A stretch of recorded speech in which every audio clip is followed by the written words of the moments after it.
Oh my gosh. How do you go from like drug addict, junkie to jail to successful musician? I mean, this guy's got so many stories that were unbelievable to me. I didn't even know who he was. This is part of a new series we're going to call Who Are You, where it's focused on the story. And this one was just riveting. So here's Brian Lawlor and his story.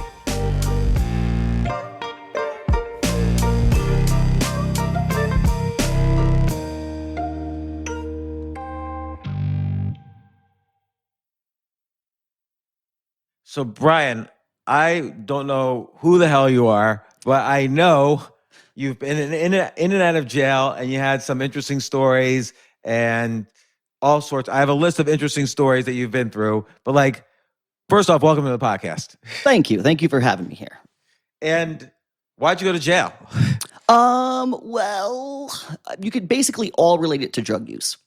So I used to be a very serious heroin and cocaine addict, and not when you get arrested, it's not just because of the actual drugs, it's the things that you do to acquire the drugs. So credit card fraud, stealing cars, not showing up to court dates.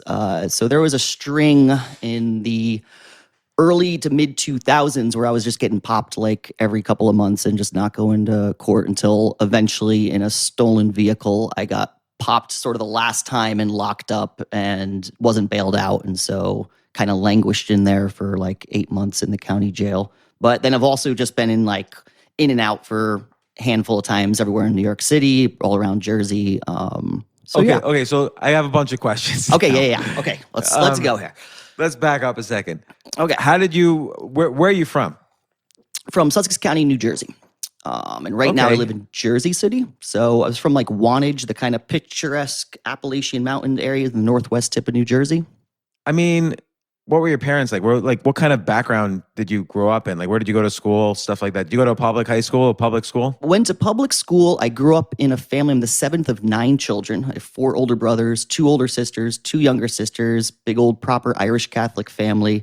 My father was a cop. He was a state trooper. My mom was a nurse.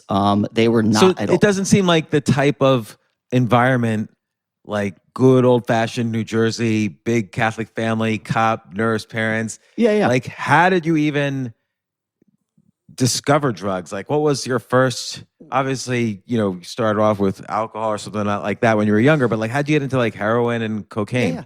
Yeah. So basically with a huge family like that, I mean, I was growing up witnessing a lot of, we would have parties in our house when our parents were gone with literally like 300 people out in the woods in the middle of nowhere. And I would be probably 10, 11 years old. And I'm a musician. That's my main thing, by the way.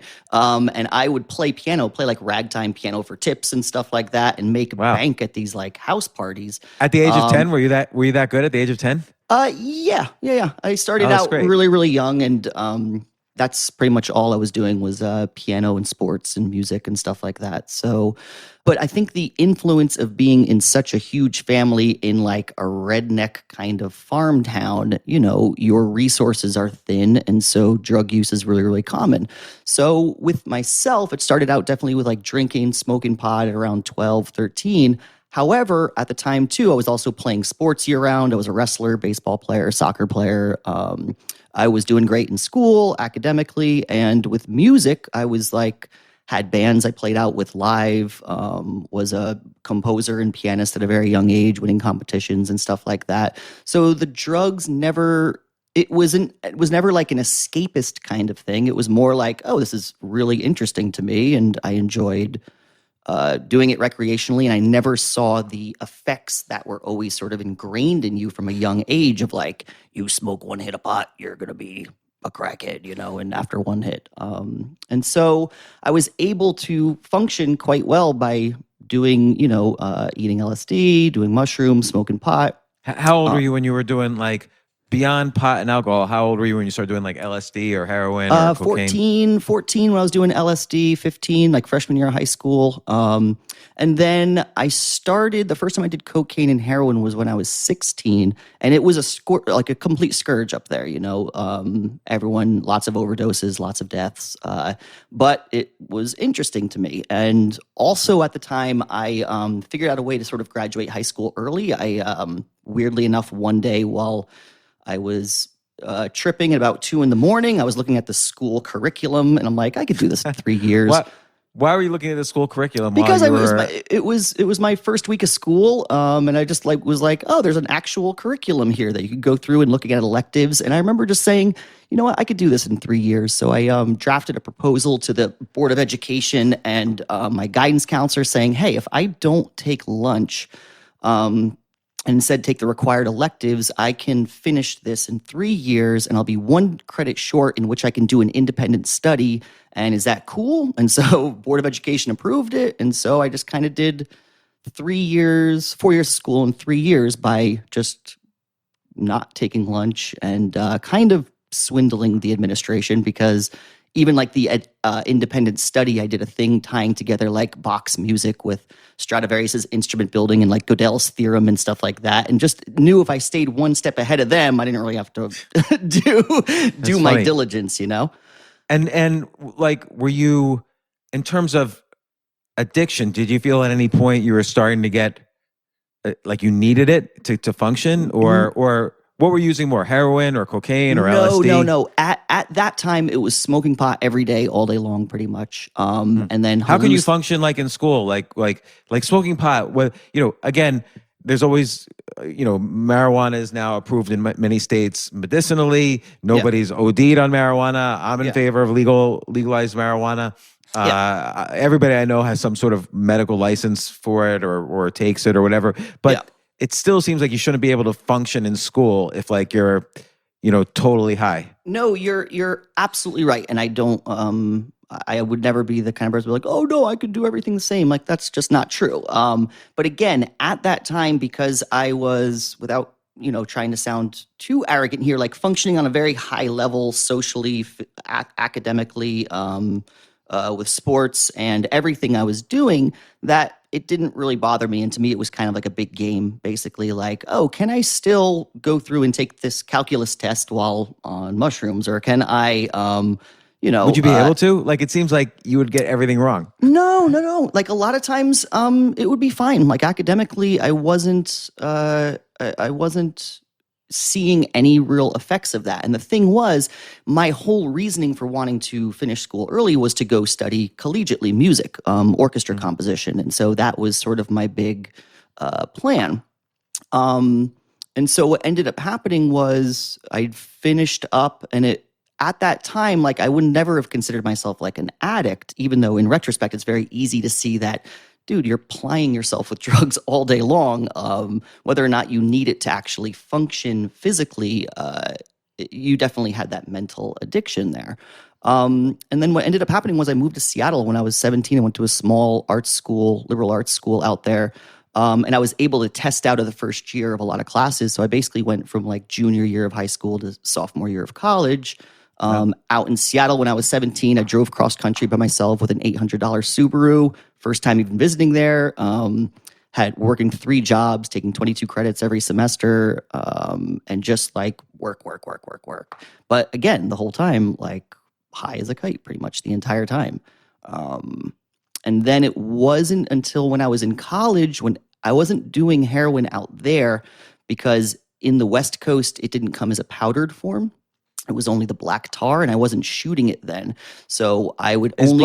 So explain, like black tar. Okay, so black tar... Powder, what do you do with it? How do you do it? Okay, so at this time, if you have a powdered heroin, which is usually in the northeast region of the States, and then like the China white sometimes in LA, and usually like in Europe, it's more of a brown powder that comes as a rock.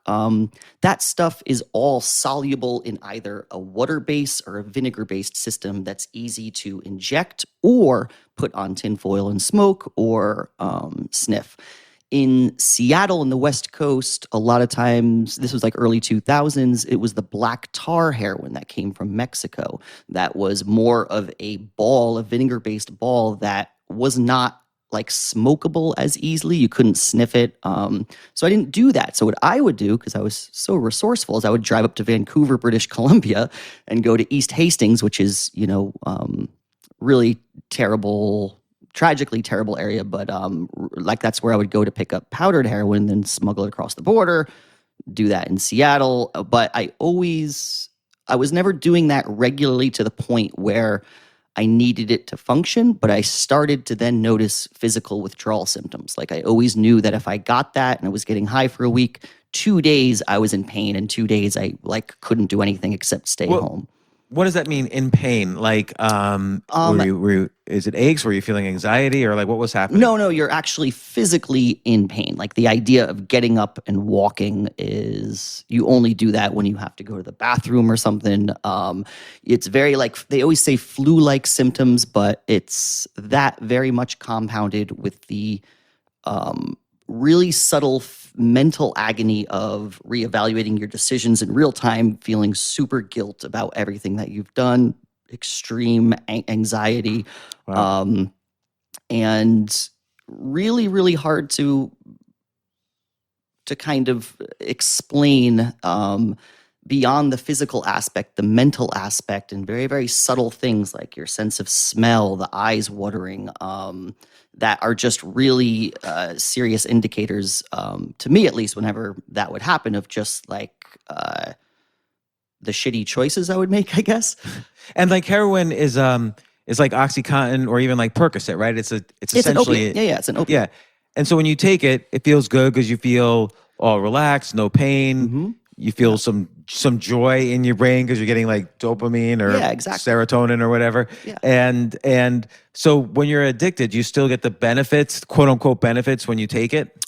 Usually just in that like initial shot when you're very much addicted and you're doing it on a daily basis just to hit some semblance of normality in a physical and mental realm. The enjoyment is like you get that shot and you feel kind of normalized, but you're no longer like getting high. You're no longer doing it and passing out or overdosing as much. You hit a point definitely where you're just using it to kind of be normal.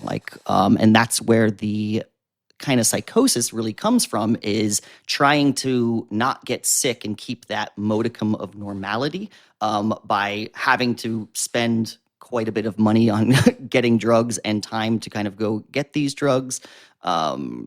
But yeah, you're not really getting like high at that point. You're still always just sort of chasing that initial feeling that.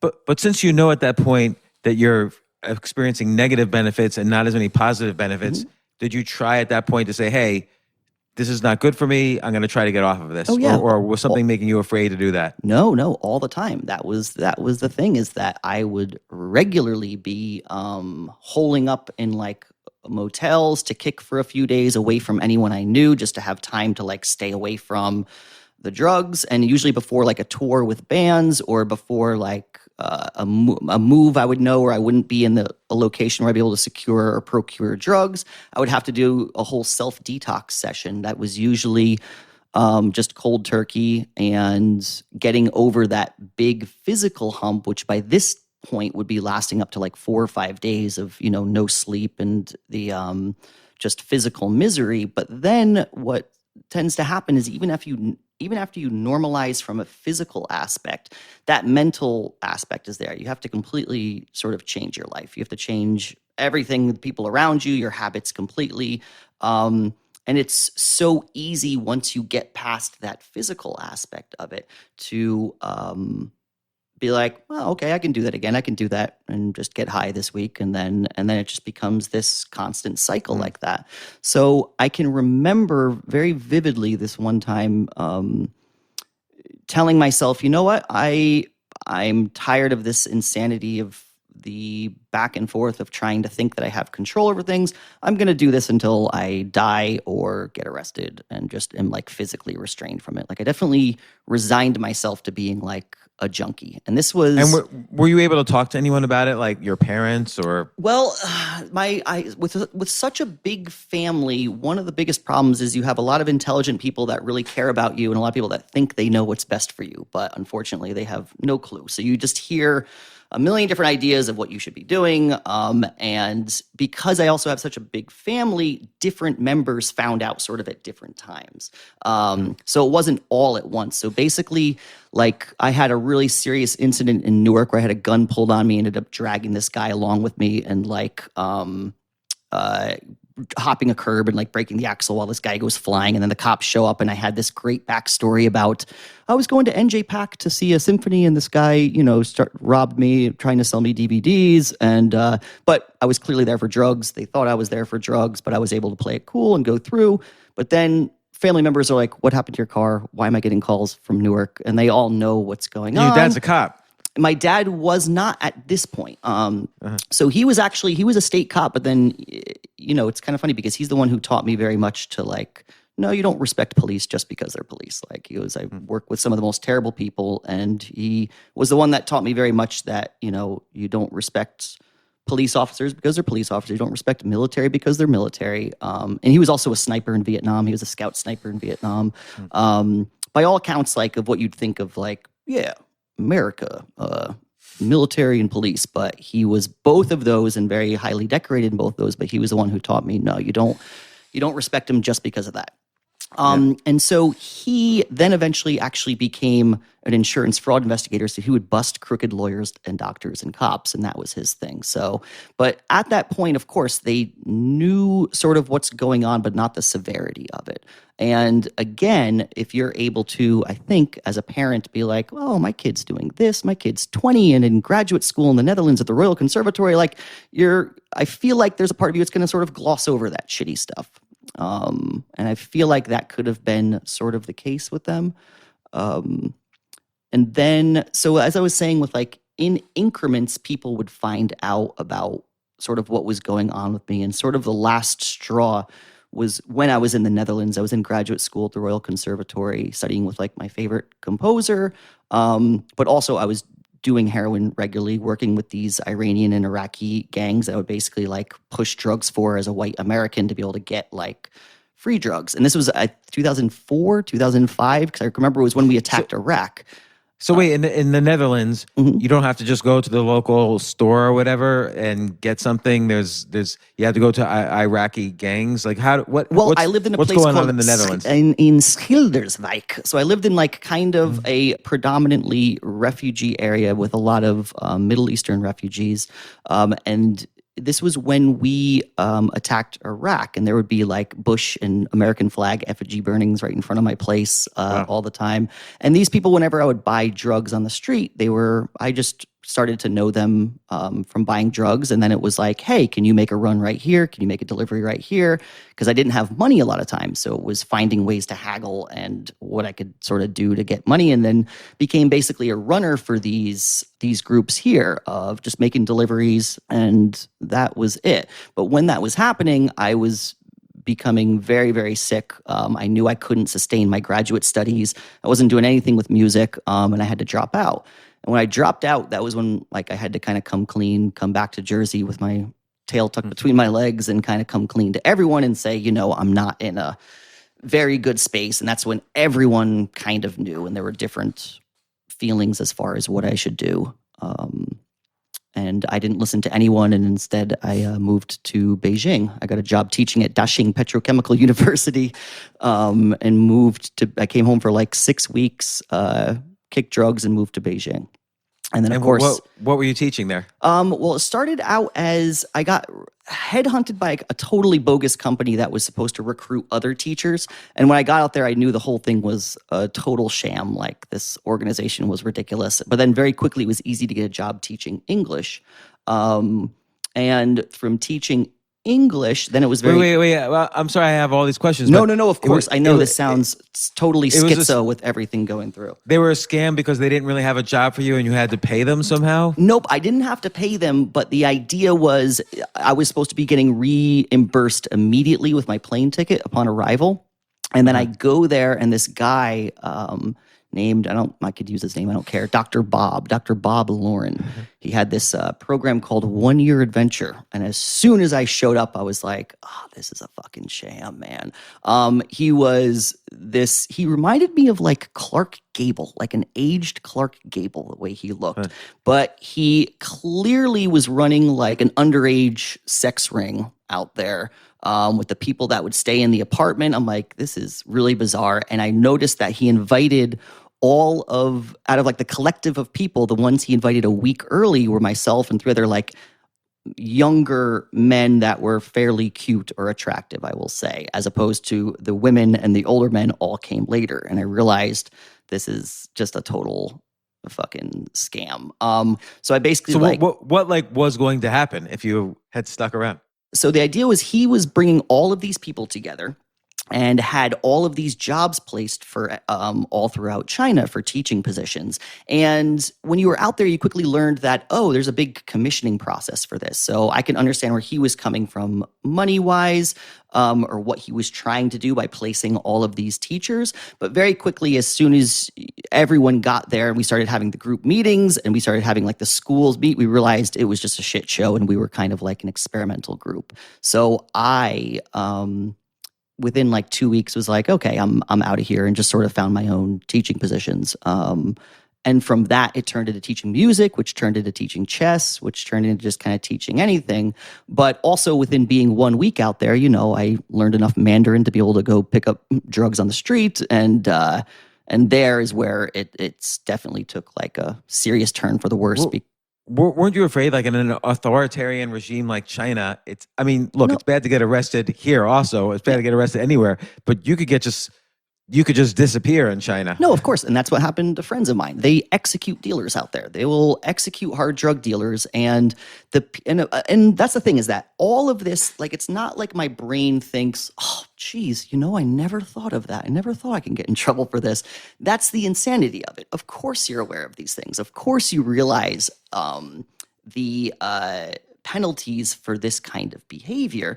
However, that's the insanity and the severity and the seriousness of this kind of addiction and this drug, is that doesn't matter to you. It doesn't matter at all. Like the amount of times the amount of just terrible situations I've gotten myself in because of this, it's not like I told myself, geez, I never thought this would happen. No, I very much am aware of the risks. But I guess also I would be afraid, like, how would you approach someone for the first time and say, hey, where can I get some heroin in Beijing? Well, do you want to know the crazy story here? So 1 week into it, I was at this place in a district that no longer really exists, actually, in Beijing. It used to be called Sanlitur, which was like a really cool little like podunk area with tiny bars and stuff, and it was in the middle of being raised in like the mid 2000s, and I got like the last kind of blast there, and it was super cool.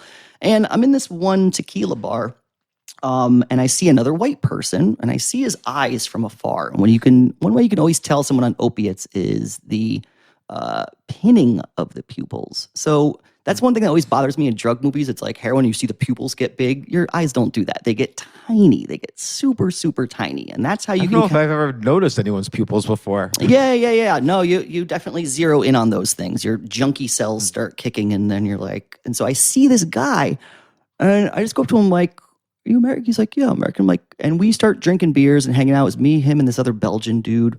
And I just ask him, and everything about his mannerisms, I'm like, this guy's definitely functioning on opiates right now. So once we got drunk enough, I'm like, hey, you know where I can get heroin out here? And he kind of looks at me. He's like, yeah, totally. Like, what are you looking to get? And I go, okay. So we start talking, and he's like, yeah, where are you from? And I'm like, New Jersey. He's like, oh, crazy, I'm from New York. Then we start hanging out more and more. And we're going to meet this woman, Gulnar. And the interesting thing that I learned later about dealers out there is most of them are women, primarily from like the north, like the Uyghur regions, like north west China. In a lot of the hutongs, it would be women that would sell hard drugs, and they would do it with their babies in tow. So a lot of times you'd go and actually pick up a baby and get a bag beneath it. and kind of start talking and put the baby back down, take the drugs. And that has to do with China's lack of social service programs, basically. Like cops don't want to arrest women with babies because they don't know what to do with the baby. This was the deal in the early 2000s. They didn't have like, here with DIFUS or something like that, taking kids and put them in place. So a lot of times dealers of hard drugs were women. And very unassuming women, sometimes gaggles of women with strollers. And so that would be really funny to just kind of go down the street and look and be like, oh, I wonder if these are drug dealers or actually just women with babies. But anyway, so the guy who I'm with and who takes me to meet Gulnar, he goes, actually, that's crazy. You're from New Jersey. I'm actually from New Jersey. And I go, whoa, whereabouts? He's like, small town, middle of nowhere. You wouldn't know it. I'm like, same here. He grew up 3 miles from me, went to Walk Hill High School, and I knew he was older than me, and I don't want to use his name here, but I asked him, I was like, do you know, and I start rattling off all people from his high school that would have been his age that I knew, and he just looks at me, and then immediately he freaks out. He thought that I was some kind of government agent that came out there and knew him, and I had to explain to him, like, dude, look at my passport, like, this is purely a coincidence. Like, this is just a crazy coincidence. So he is the one who, my first week there, introduced me to the drug dealer, which then I got her number, and then we were fast friends. What was he doing there? So he started out going and teaching, but then he became the weatherman for CCTV. So he was the English channel. CCTV International was the only English news broadcasting channel out there in the 2000s. And again, a lot of things I'm saying could be completely incorrect now. Everything I'm speaking about is like 2004, 2003. Yeah. So he was a weatherman on the CCTV channel. And so there were so many times where I'd be waiting for a phone call from him to go get drugs, and I'd be watching TV, and I'd be like getting sick and kicking. I'd see him all happy and high on TV telling the weather in Hubei province or anything like that, or in Guangzhou. And I'd just be like, motherfucker, man, come on, hurry up, tell the weather I got to get drugs, And so that was how I was able to initially start out. But then very quickly, what was it? Very quickly, it was you learn certain phrases that you're able to go around in certain neighborhoods and ask around. But I mainly just stuck with that one dealer the whole time I was out there. And then what? I mean, did you ever get caught in China? Or? I had to flee. I mean, oh my God, I had to basically flee on a dime because my apartment got raided by police. While you were in it, or not? When you were not in it? No, it was while I was gone. So what happens is basically every school you work for usually has a liaison that is sort of assigned to you, and they help you with your visa. They help you with just like apartment things if there are problems with your apartments, because a lot of universities and schools also provide you with apartments. After I was on basically my last contract with a couple different schools, one was like a Montessori school, one was like a local middle school, and the other was Dashing Petrochemical University. I was wheeling and dealing to try to get like money fronted from as many people as possible. And I thought, again, I'm going to turn over a new leaf. I'm going to kick heroin for this week and then start back up in all of these schools and everything will be fine. So I got that new apartment, and I can remember just languishing there for like a week, getting through everything and just trying to get over that physical hump to where I can like be somewhat normal to come in and teach. And then what ended up happening, like I was talking about before, was I got over the physical aspect mostly. There was a lot of lethargy and like lack of sleep.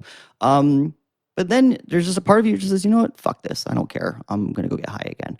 And so what ended up happening was I literally skipped my first day of school in the one Montessori school, which was like a brand new school. And I was like the token white face to help get foreign enrollment there. And I didn't go. And I was just instead went to go meet my dealer, Gulnar. I used to sing this little song, Gulnar the Destroyer, in my head that was all like Transformer sounding. It sounds like a Viking demigod or whatever. Yeah. And the only English word she could say was no money. Like if ever I was trying to get something fronted, she just knew no money. I'm like, no money. Sorry, I'll get you next time. So I went out and ended up picking up and then just not coming back to my apartment for about a good 6 or 7 hours. And I get back and I see a note on the door that says, we need to see you immediately. I open my apartment and I see stuff is thrown around. I see my needles are all compiled in a thing on my desk. I see empty bags and I realize my place was completely went through. So right away, I'm terrified because I'm not. Now, what did the school like call the authorities? This white guy didn't show up. Exactly. So what I did was I called my liaison from that school, and they said, "Why didn't you show up? There's been a rash." They thought I was kidnapped, so they brought the police there, and that was the reason to bring me there. But when they went through my place, then they found another problem. So I was told that and said, "Stay right there. We'll be there in like 15 minutes or whatever." So I make a frantic phone call to one of my brothers at home saying, "Listen, I'm going to call you back from the airport. I need to get to the airport as quickly as possible. I'll hopefully call you soon." And then this is also I didn't have a smartphone then. This is pre-smartphone, so I'm making landline calls to these people.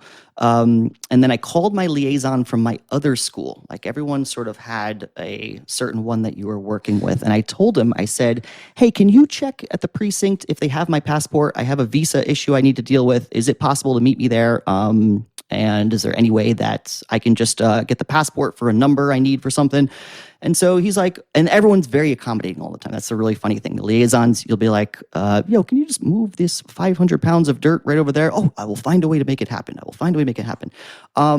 So he says, "Yes, meet me over there." And then I get there and he's out in front and he says, "We can't give you the passport." And I said, "Okay, can you just get it so I can write down a number?" And he goes inside and he goes in the little precinct and he gets the passport and I see him talking with someone.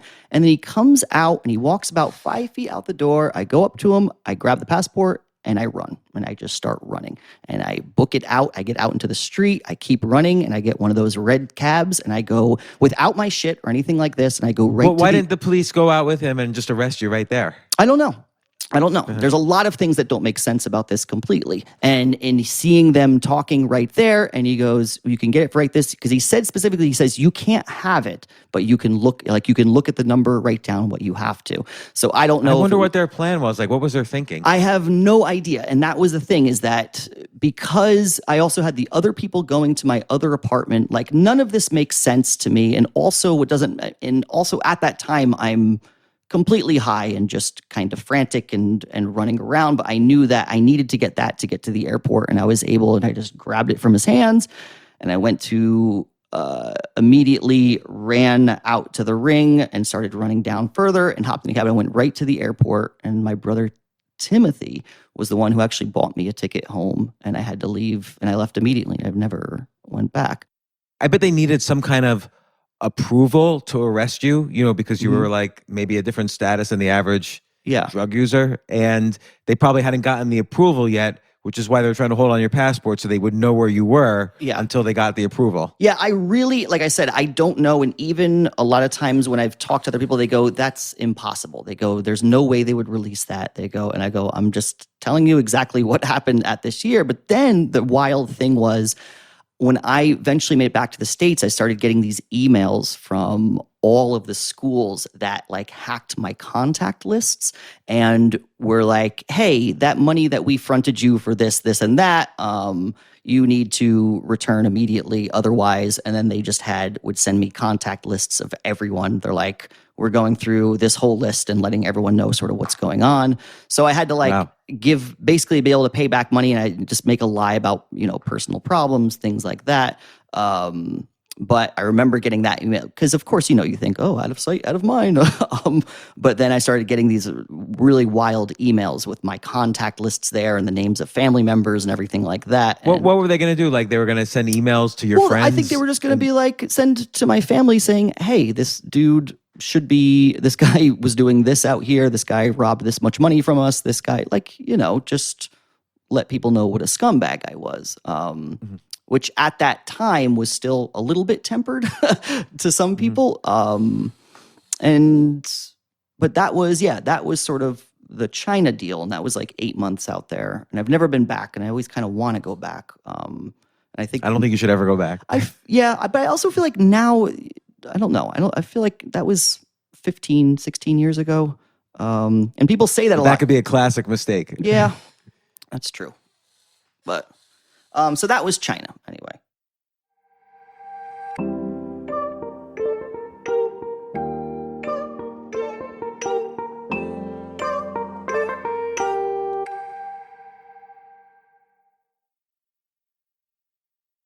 So what happened next? Like you're back in the States. Okay, so you realize bad things were happening. So I'm back in the States. I feel like a huge loser. My family is just like, what do we do with you? I have like siblings that are like, they want me to go to rehab. They want me to work. One brother had a business he wanted me to help him with. And at this point, though, what I ended up doing was I was working with my brother's shower door installation company, like as like a helper. And then I eventually, from that, I started kind of staying clean for a while and doing the whole AANA thing. And that was just not hitting with me at all. The whole idea of it's all or nothing kind of behavior. It was very possible for me to like kick everything and be on the right track. But with that system of sort of equating every substance as if you drink a beer, that's just as bad as shooting dope, which is not true in my brain. But I kind of went by that thought because clearly I didn't know what was best for me at the time. And so that all or nothing kind of approach to it didn't really work for me because a lot of times it was just excuse based. Well, I drank a beer, so might as well drive down to Newark and start slamming speedballs again. And that happened. And then I started playing in some metal bands. I started auditioning for like metal bands and going on tours with groups. And during this time, it was always like getting high, trying to stay clean, getting high, trying to stay clean. And this went on for probably like a good 8 or 9 months between working manual labor, touring with bands, getting high regularly. And at this time I was only like 22 then. And let me ask, like with the music stuff, were any bands, did any of them have the potential to really grow big? And how was your music doing? Like, were you incredible at music? You've been doing it since you were a little kid and you were really into it? You studied it? Well, at this point, I was just I think what happened was, I've always been good at music. It's always been sort of the main thing I did. I mean, had a bachelor's in orchestra composition. Then I was in like one of the best graduate programs for composers in the world at the Koninklijk Conservatorium in Den Haag, which I dropped out of. And at this point, I felt like such a huge failure that I wasn't really playing much. I would just sort of play whatever I could for certain bands, but I was not focusing on music, definitely not. And this was the time where I was just basically my regular hustle was I had my junkie friends, and it was basically driving down once or twice from Sussex County down to East Orange or down to Newark to get drugs, to then hopefully keep you up for a couple days and then do it again. And it was just this routine of back and forth, that being the regular thing. And because of that environment, I was getting arrested down there regularly, getting arrested, come back regularly. And eventually during this period is when I can remember making that decision, like, well, I'm kind of useless. I'm just going to do this until I overdose and die or, get arrested. And then so I got arrested a bunch of times.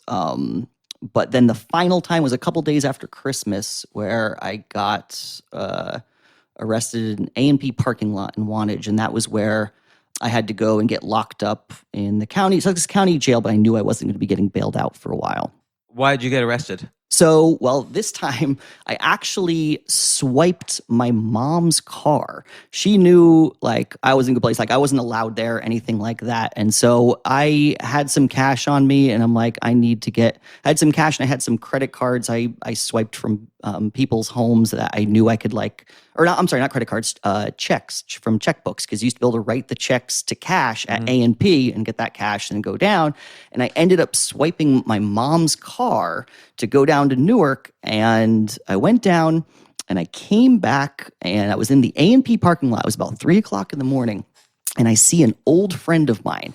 and I see an old friend of mine, and this guy I love, was like a great childhood friend, great musician, kind of a loner, and I always felt like a real affinity towards like, and everything he wanted to say, I'd always want to make sure I listened.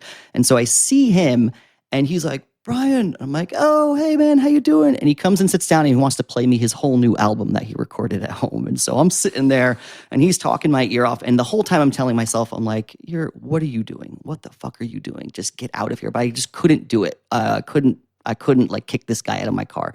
So this happens. Then state troopers pull up. 2 state troopers pull up. They surround the car because my mom called the police saying her car was taken by her junkie son. And they come out, and I remember this guy pulling a gun on me, a state cop pulling a gun on me. And I remember him being very, very tall. And I remember seeing the gun shake. And I remember seeing his hand shake. And I always had a routine for when I would be arrested, in that I'd always make sure I had drugs that I could say, these are the drugs that I have on me. And then I always had tucked in the lining of my underwear, I would always stuff in heroin, cocaine for like, in case I got locked up, as something to sort of wean yourself off of. So, but won't they strip search you for something like this? Yeah, this is where it gets fun. So what happens is the cops, my buddy, he's like, what is going on? I'm like, and I have to explain to the cops. I'm like, he has nothing to do with this. His car is over there. He just stopped in, and they're asking him questions. He's like, and he's able to show that, he wasn't with me. He just met me like 10 minutes previously. And so they bring me to the barracks, and because I was always, granted, I am a white American that is fairly succinct in my speaking with police and being able to talk, so it's easy to sort of get over on them. So I would always be like, okay, there's needles in the glove compartment, there's a bundle of heroin right there, there's cocaine right there. And as long as you acquiesce with police like that and are just, as like I said, as a white American, it was always very easy for me to kind of manipulate situations. So I was brought to the barracks and not strip searched there.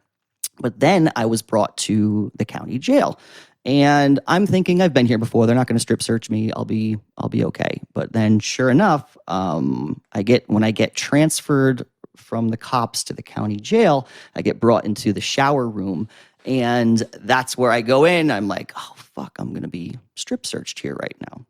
And he starts out, he's like, take off your shirt. You take off your shirt, hold it in the air, shake it, put it down. He rifles through it. And the whole time I'm thinking, like, oh, what the fuck am I going to do right here? How am I going to get out of this? And I pull down my pants. Everything's down slowly, hold it up in the air, drop it. And I'm down to my underwear. And he's like, pull down your underwear. And I pull down my underwear. And as I'm curling the drugs from the inner lining of my underwear into my hands. And I pull it all the way down. And he's like, put your underwear up in the air. Put it up in the air. He's like, drop the underwear. I drop the underwear. He goes, open your hands. I open my hands. Bloop. Heroin and cocaine drops. And he goes, what do we have here? And then he makes me turn around, open up my asshole, flashlight looking through. They think I swallowed it. So because of that, I received institutional charges. So immediately I get put in a camera room, meaning they watch all of your functions for a week straight because they think you swallowed drugs and are going to like shit it out or something.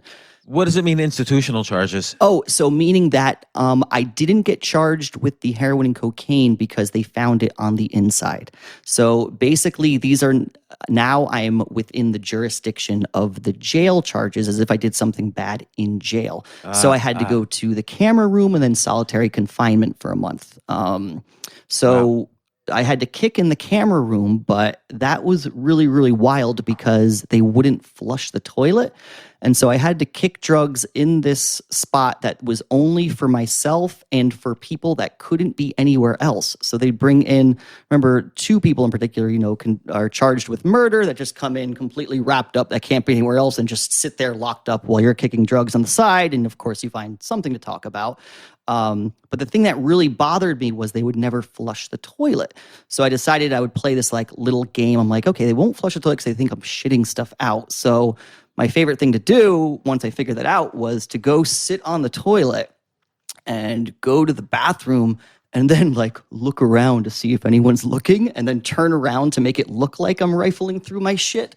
And then boom, bunch of people would barrel through, put you on the corner, and then they would rifle through your shit looking for drugs. And so you have to find these little like mental victories just to kind of keep your sanity. And that was my favorite thing, like knowing full well there's nothing in there, but this is kind of, it feels like a little victory in these trying circumstances. And and the murderers, would they have to use your toilet? Yeah. Basically, actually, no. They would be, I'm trying to think. There were two in particular, and the one I remember being completely strapped in and sitting. And he wouldn't stay in there for like days or anything. It was more like when they needed to separate them or they had movement to go through, it was like, just shove them in this cell for right now.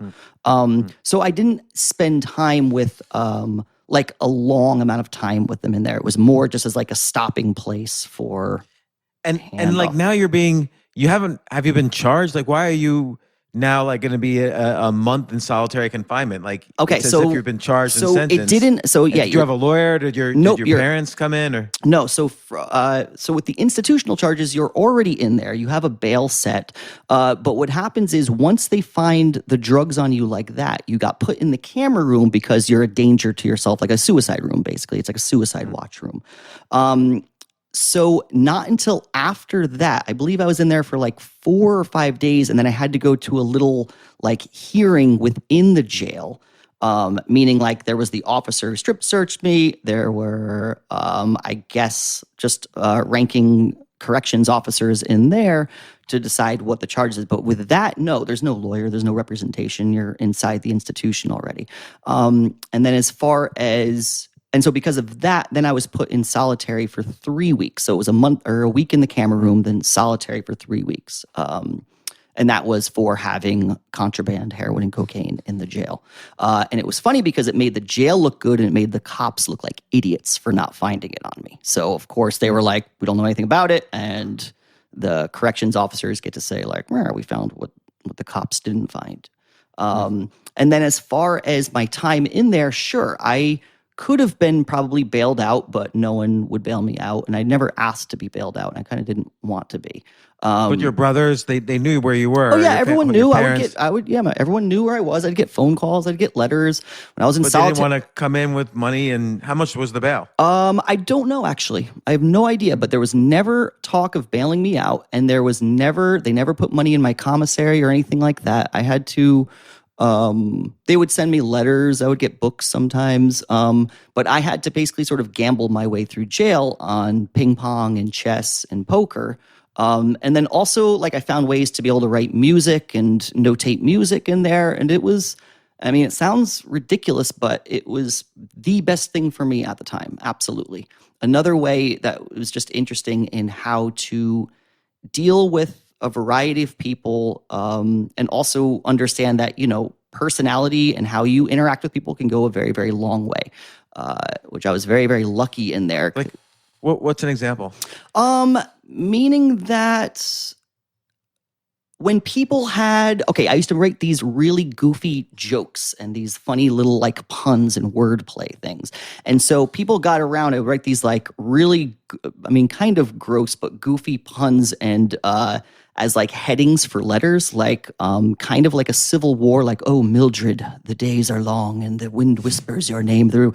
But it would always be like, oh, Brenda, this game of pass the ass can only be handled one more time. Like all like really terrible kind of gross jail humor, but as a funny sort of way to go through that people would read and pass along and think it was hilarious. And so then I would get money for like writing these poems for people's letters homes, or I would be the one who would be able to kind of type up people's legal letters. I was able to rent a typewriter from the social worker and have time to go through. Or in the way I would play chess and ping pong and stuff like that and actually like help people with things, went a long way. And also my complete disinterest in like being a tough guy. I was very goofy. I was very, very funny. But definitely got into arguments, got into fights, like could have definitely been destroyed many, many times. But when you say got into fights, did someone like punch you? Or well, there's a couple times. So yeah, one time my roommate, my bunkie in my room, he attacked me at like 3 a.m. And we were buddies, like we were totally buddies. But he just got sentenced, and he was just pissed, and we were arguing about stuff. And I said something, and he came at me at like 3 a.m, no lights, and he was like a big guy. And one shot from him, I'd be done. But he attacked me on the bottom bunk. And I just kind of had his head in here and was able just to kind of get him in a little headlock and just hold him there and just be like, calm down. Like, I'm not fighting you. I'm not fighting you. And just sort of talk to him and calm him in a way. And even though he was like, I'm not beat for this wrestling shit. I'm not beat for this wrestling shit. And I'm like, and I'm trying not to use his name. I'm like, well, I'm not, I like my face the way it is, I just want to, don't want to be doing this right now. And anytime he would act up, you just apply a little bit of pressure. And I just had a lucky angle, and that was it. And then it was cool for like 10 minutes. And he's mad, and we talk, and I'm like, listen, man, I understand. But and we were friends, and that was the thing. Another time, during movie night on a Friday, where I promised myself, I'm like, I would never get into arguments about the TV. I'm not going to get in arguments about stupid shit. I'm just not doing it. Everyone does it. But of course, you start getting in arguments about stupid shit. You're a product of the environment. You're in the environment. You get angry if someone changes the channel. And so after lunch, or after dinner, it was a Friday, and Friday was movie night. And let's say dinner ended at 6 p.m. And I just posted up right in front of my cell, which was where a TV was. And then before movie night, the crowds get bigger and bigger. And then I'm sitting in a prime spot, and someone comes up during movie night, and it's like, beat it, Lawlor, that's my spot. And I'm like, sorry, dude, I've been sitting here for 2 hours. I'm not moving. And this is a person that I was friends with on the outside. I wrestled with this person. We played music together. I knew this person since I was a little kid. And he was a shit kicker in jail, just a little fucking bruiser that battled everyone. I saw him just beat the shit out of so many people. And I had no interest in getting my ass kicked by him. However, you're in a weird spot where you can't completely back down. And you also know your limits as a fighter. And so I can remember sitting there and saying to myself, if we start fighting, they're going to lock down the whole general population. And then there's a target on my back because I fucked up movie night. So I'm like, I don't want to be the instigator in this. He's going to be the instigator in this. And so I was sitting down up against the wall, and he's like, beat it. And I'm like, no. I said, too bad. I've been sitting here. He's like, Lawlor, what the fuck, man? Like, I'm going to fucking kick your ass. I'm like, I'm sure you will kick my ass, but I'm not moving. I'm sitting right here. And everyone's just like kind of looking, waiting for me to get stomped. And I'm just sitting like this, watching the TV. I'm like, we got 5 minutes till the movie starts. And he comes after me, and he just grabs my jumper and pulls me up. But I just go, bloop, and I just keep trying to maintain my spot the ground. Like, I'm not bringing my fists up. I'm like waiting to get hit in the face, but he keeps grabbing at me and pulling me up, and I just keep going right back. So he's like lifting, and I'm just going rump, lifting, rump. He's lifting, throwing me a little bit side. He rips my t-shirt a little bit. He gets frustrated, goes to the other TV talking about how Lawlor just punked me out, man. What the fuck, man? I don't know who the fuck he thinks he is. Lawlor punked me out. But goes to the other TV talking shit. And so we were able to watch the movie. I didn't get beat up. However, even the fact that I didn't fight back, I had people being like, yo, man, I can't believe you let him push you around like that. And I go, that's totally fine. Like, in my mind, I was like, that was in the end, like a balance that I could handle. So what period is this in? Like, so you were in solitary confinement. Was it? Oh, no. So I'm sorry. This is general population. Solitary confinement was before all of this. Solitary confinement and then you got sentenced to something, or? Well, not yet. So what happened was, this is the thing. When you're in jail, usually you're waiting to be sentenced or waiting for your trial. That's why a lot of times people that are, convicted of murder, they languish in jail for 6 or 7 years, don't ever get a prison sentence because they're waiting for the trial and waiting for the sentence, and then can get the proper movement to a prison or whatever. So at this point, no, I was waiting for my trial date, which was going to be in like March, or my court date, which was going to be in March, and I wasn't sentenced to anything yet. But I had my court dates, and I wasn't bailed out. So after solitary, then you're up in general population. And that's where this kind of stuff happened. Solitary confinement. And what were you going to be charged for? So I was going to be what I did get charged for was multiple drug charges: heroin, cocaine, possession, stolen vehicle, definitely several counts of credit card fraud, check fraud.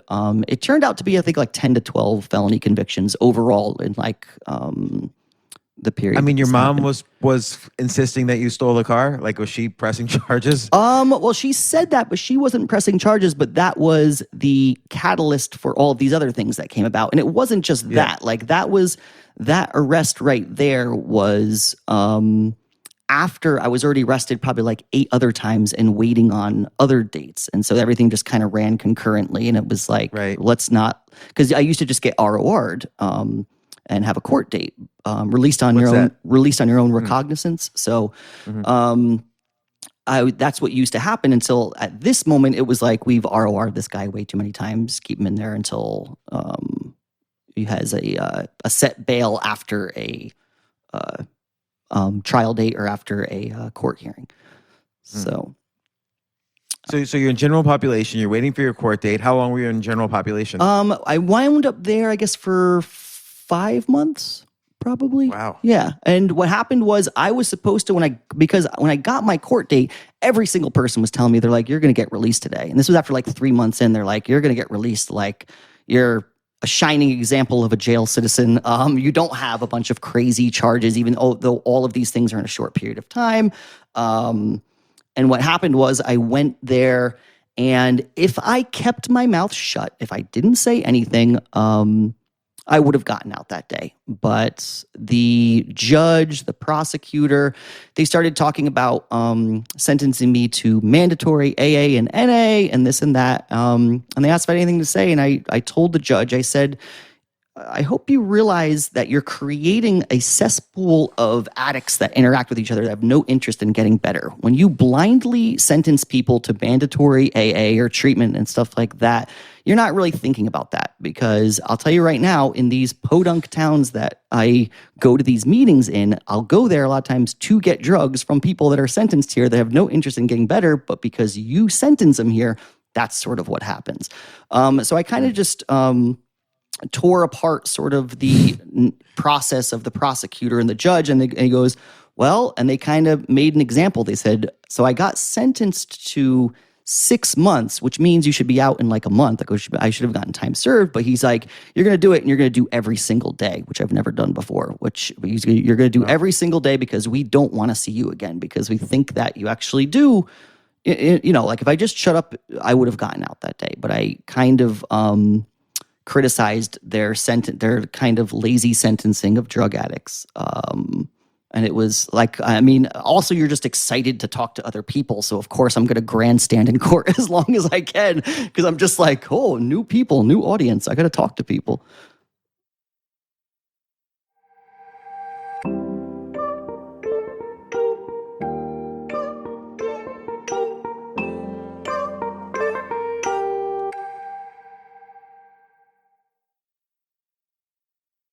So you're in there for 5 or 6 months. Like, I'm just curious, did you miss people on the outside? Like did you miss like going on dates, or I don't know if you did that when you were... No. When I was like that, I had really no interest in people. I did. And then eventually the best thing that happened was, so I started out as, camera room, basement dweller into solitary confinement into general population. And then I made it to the coveted trustee status, which are the ones whose sentences are going to end fairly soon. And you can do work. You can actually work in the jail. My first job was the late night cleaning crew, where I'd go out by myself from like 2 a.m. to 5 a.m. with a couple guards and just walk through the jail cleaning up. And I loved it. Like, you get to go through the offices, you make notes of everything. You kind of, you get to go to the international section and just kind of rifle out any languages you can and see if anyone responds. And that was super exciting to me. And then after that, I was promoted to the the cemetery mowers. So I was able to leave with usually people that are convicted of like drunk driving. They're like all old drunks. And I was able to go and weed whack and mow cemeteries in my county, starting with the very first cemetery that's right down from where I grew up, 3 miles from my house. That was the first place I had to go mow. And it was full circle because as a kid, I used to make fun of the jail people that would be in there mowing. As like a kid, you'd ride your bike back and be like, but then that was me. And then I was released after doing, I think, like a little over 6 months. Wow. Yeah. So he really did keep you in the full time. Yeah, it kept me in definitely the full time. And then what happened? So after that, what ended up happening was I knew I wasn't going to have a license for a while. I got released. I was feeling great physically, mentally. I immediately knew that I couldn't live in Sussex anymore, but I also knew that I don't have a car. I can't get any like real jobs because of the felony convictions. I couldn't work at McDonald's if I wanted to. So I knew I needed to be closer to the city. And so I looked on Craigslist in the weird living situation place and found a guy that was about to die of cancer that wanted a companion to hang out with him in Hoboken, New Jersey. So I went down to meet up with him, and he was in his mid-30s at the time, and he was terminally ill with cancer, but he was super cool. We hung out all night. He was a big old metalhead. We played Iron Maiden together. We jammed. Wow. And then he wanted me to live with him and basically just keep him company by like hanging out with him, playing music with him, talking, watching and UFC. You weren't tempted by his painkillers or anything? Well, that's really funny that you say that, because I thought the same thing. I'm like, I can't do this. I'm going to want to eat, because he's just sitting on a boatload of them.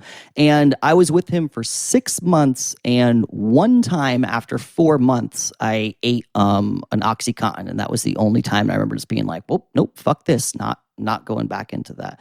But yeah, it's kind of blows me away, because I think about that too myself. Like at the time he's sitting on fentanyl patches, but I didn't. One time after several months, and that was the only time I remember eating like an Oxy 25 or something like that, and then just being like, fuck, I don't want to do that again. And then he passed away. And then from that, then I started my sort of teaching. I teach music to a lot of people in Hoboken, Jersey City area.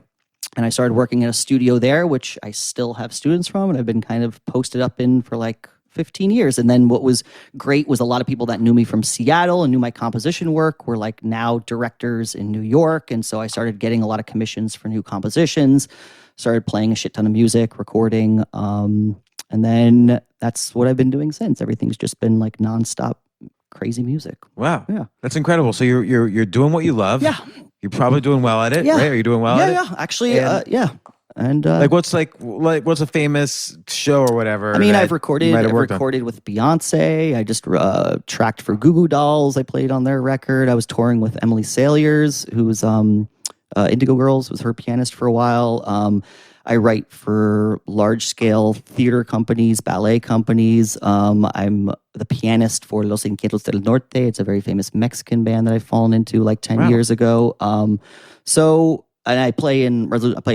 I weave in and out of a lot of different scenes as a pianist, guitarist, bassist, composer, producer. I work with Die Jim Crow Records, which is a label strictly devoted to incarcerated and formerly incarcerated people. So right now I'm producing a record of all vocalists that did like 30 years for murder and stuff like that, and who's had their sentences commuted. That have a lot to say, and so I do very much into any kind of service for formerly incarcerated or incarcerated people, because it's something I think that's really easily overlooked in our society, and the recidivism rate and the difficulty in which people that are arrested and actually do prison time for them to reintegrate into society is overwhelmingly difficult, and the odds are completely stacked against you, both legally, socially. It's, you fill out any job, they ask, are you a felon? You have to fill that out, and if you say no, they look it up. And so I've had to find very creative ways to basically live my life by not having to deal with other people being in charge of my employment. Like, how do you rent apartments now, for instance? Well, I've been lucky to have the same place, but I'm actually moving in 3 weeks. That's the kind of weird thing. I'm moving out of the States. I'm moving to Austria, actually. But renting wise, it's been fine. That's been fine because I hate brokers, I hate realtors, I hate broker fees. Like I can't stand that industry. So I've always found places that are like people that I meet that have a place, people that so I don't think I've ever properly rented a place where it was like, oh, I got to pay this proper broker fee. So it's always been through people or kind of stumbling upon. When you go on like a date with a new person, how do you explain, if they don't know who you are, how do you explain your past? I have no problem talking about it. And it's usually something I like to bring up very early just because it's definitely a huge part of my identity. And it's something that, people that know me well are just always like, oh shit, man, the fucking stories this guy has. So it's something that I do bring up pretty quickly. If I'm involved with someone relationship wise, it's something that they usually know about me beforehand. It's sort of common fodder, and that I see. Yeah, folks know about me. And then we were speaking earlier, and you mentioned how you were in Dubai for the World Chess Championship, or what was? I forgot what was happening in Dubai. What happened was, I guess I saw the Carlsen and Kardiakin Championship in New York. That was 2015, I think. I went to that too, 2016. Yeah, 2016. I went on Thanksgiving Day. I went to that game where Carlsen equalized it. That was when he was down 0-1, and that was the one that he won. And I loved it so much just because there was like, I'm by no means like a new age energy guy, but like the energy in the room, it's just a gathering of nerdlings and chess dweebs and everyone around. And I was there that day. I loved it. Oh yeah. And I loved it. And something about just the like excitement of walking around, of watching like that completely, just the room where they're playing behind the glass, but then going out and everyone analyzing positions.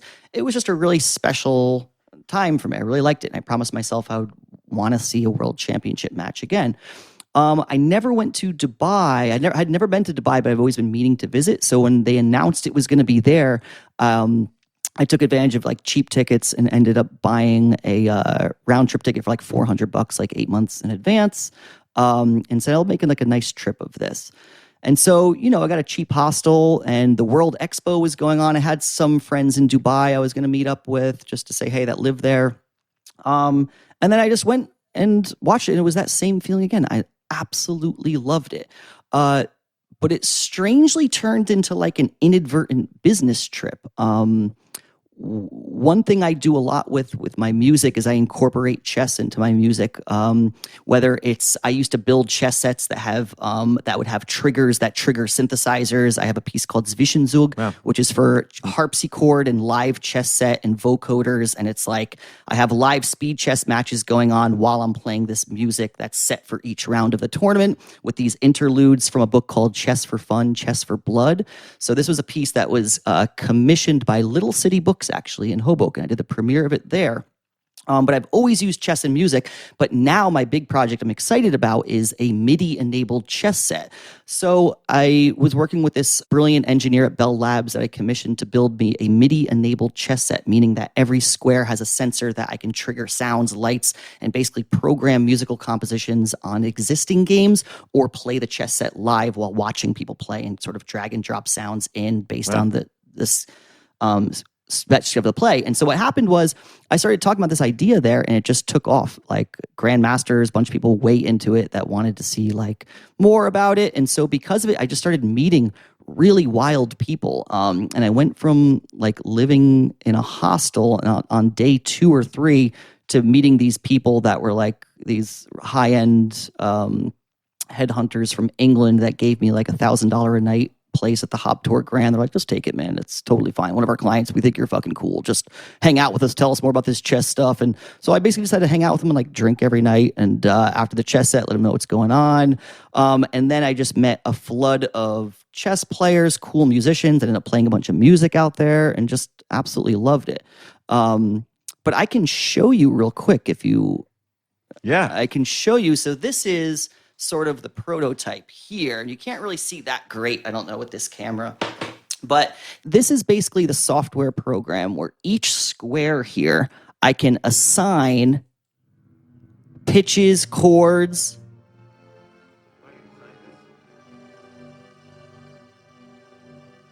So I don't know if you could hear any of that. Yeah. But basically, before I met you really quickly, I just took some string samples. And then right here,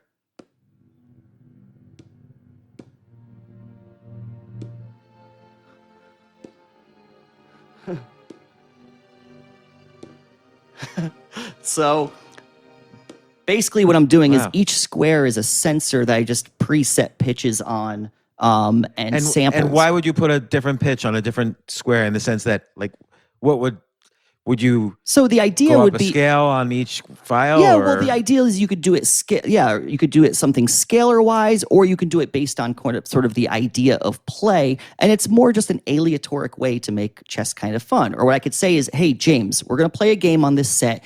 Give me 5 of your favorite songs. And I could chop up your favorite songs and drop in samples here. So you're playing and like randomizing song samples from where you go to play through.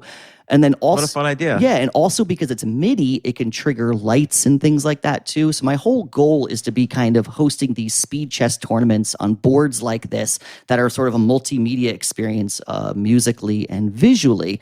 And so this is the second prototype. And the software that is actually really, really good. But this right now is super analog and everything is completely hardwired per square. So the next step now is when I go to Vienna, I have people lined up to talk about making this a manufacturable chipboard. That would be easier in smaller systems to be able to do the same thing.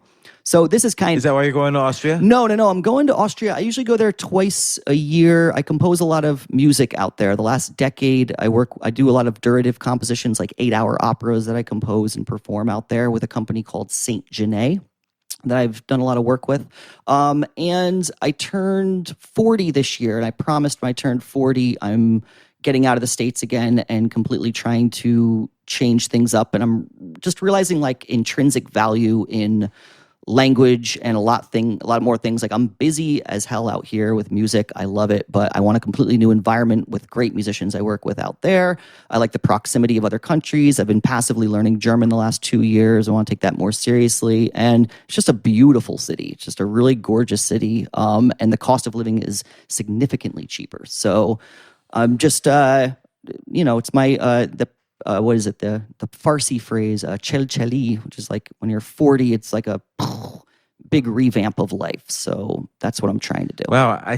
Maybe that's my problem is I never did that at 40, but I'm still waiting to do that. You were just being influential and writing books and actually making money. I mean, I'm No, at 40 that year in particular, I went totally broke. Oh, that was the year, but that was the complete, that is the complete. Maybe that was the revamp. No, that's the rebound. That's the complete revamp. I guess I got divorced that year. Yeah, I was reading because I was not so familiar. Like I knew of you and I knew about you, but I had a nice little wormhole of checking out a bunch of your stuff this week, and it was really a lot of things that you're advocates of that are like as far as just like in the self-help or betterment, not self-help, but betterment and productivity lifestyle. I really think are dead on. It's really great.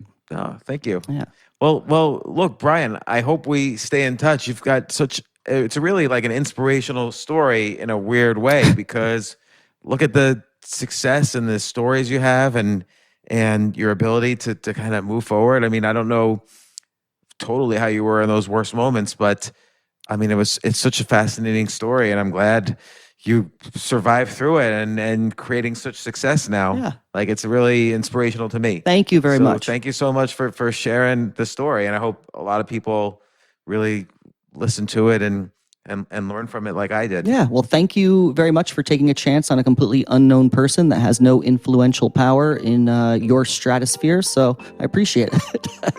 No problem. And anytime you want to play a game of chess, let me know. I was just going to say, I'm going to be... Particularly on your board. Yeah, I was going to say, anytime. You're in Atlanta, though, right now, right? Yeah, but I go back and forth a lot. Okay, next time... Well, you're not going to be in New York, though, in a few weeks, but next time we're in the same city. All right, we'll figure it out. Thank you so much, man. I really appreciate it. All right, thanks, Brian. Take care.